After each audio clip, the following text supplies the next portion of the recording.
السلام عليكم. اليوم راح ندير معكم هذا الحلوان مع السلع. شوفوا البنات، خرجت ما شاء الله. من البرا هذيك القشره تقرمش، ومن الداخل مع السلع طريه ما شاء الله. تجي تصلح لكم في رمضان مع القهوه تاع العشيه. يعني حلوه ما شاء الله، ما فيهاش مقادير بزاف وتوجد لك بالخف. نروحوا مباشره للمقادير. راح نكيب هذا الكاس تاع لاتاي. عندنا هنايا كاس حليب، زيت، سكر كلاصي، وشويه فاني تاع ربع، دي بيضه والخميره. نبداو هنايا بالسوائل. ندير الحليب، نزيد الزيت،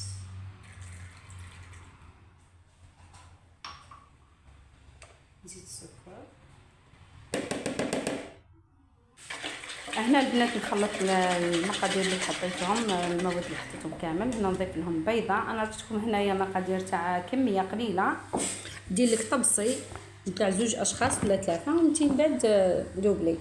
نضيف هنايا الفاني نغرف صغيره، نخلطو كلشي بعضاه. ونجيو هنا الفرينه. البنات هنا الفرينه نديرو بالتدريج، روحوا غير معاها بالعقل حتى تتحصلوا على عجينه طريه هكا كيما راكم تشوفوا. نروحوا بالعقل. نزيد نضيف الفرينه، ومن بعد لازم تدخلي يدك باش تقدري تتحكمي في العجين. هكا نلموا هذيك العجين كامل هكا كيما راكم تشوفوا.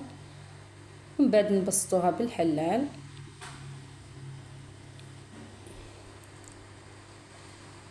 نبسطها بالحلال. والطابع البنات كل وحده دير طابع اللي بغاتو والشكل اللي تحبوا.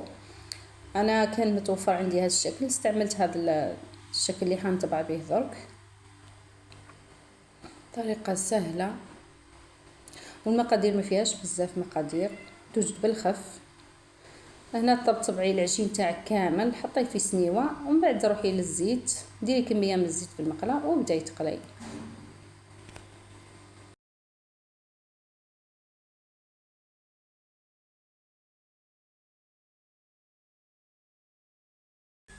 الزيت هنا البنات ما نكثروش بزاف الزيت، خاطرش الطبقه تاع هاد الحبات هذو ما تجيش خشينه بزاف كيما راكم تشوفوا.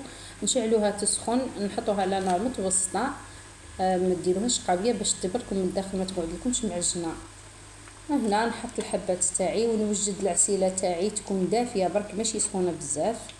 وحدها وجدت الصفايه اللي حنصفي فيها العسل، نحط فيها الحبات باش يكثر منه العسل الزايد. هكا نعسوهم حتى يعطونا تحميره شابه. شوفوا كيفاه جاو مباشره من المقله. تحطي في العسل غير يشربوا 2 دقائق، نحيهم حطيهم في الصفايه.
البنات هنا بعد ما تحمروا لي الحبات هذو كامل تاع الحلوى هذه، نحيهم كامل لو ديريكت في العسل.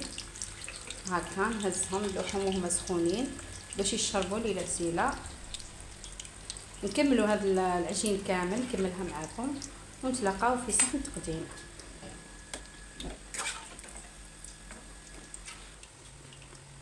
شوفوا كيف درنا في العسل. شوفوا ما شاء الله خرجوا ما شاء الله يا البنات، والله خرجوا تحفه. شوفوا الشكل تاعهم بعد قلت لكم حلوه وعليها الكلام. ان شاء الله تجربوا الحلوه هذه، وعلى بالي حتوفقوا فيها وراح تعجبكم والله ما شاء الله. دوك نقسم لكم حبات تشوفوها من الداخل، شوفوا كيفاش جات والله خرجت ما شاء الله. انا ما خليتهمش يشربوا بزاف، ما نحبهمش معسلين بزاف، وانتم كل وحده كيما تحب. خرجوا من برا مقرمشين ومن الداخل طريين. نقول لكم تلاقاو ان شاء الله في فيديو وصفه جديده ان شاء الله، ونقول لكم سلام.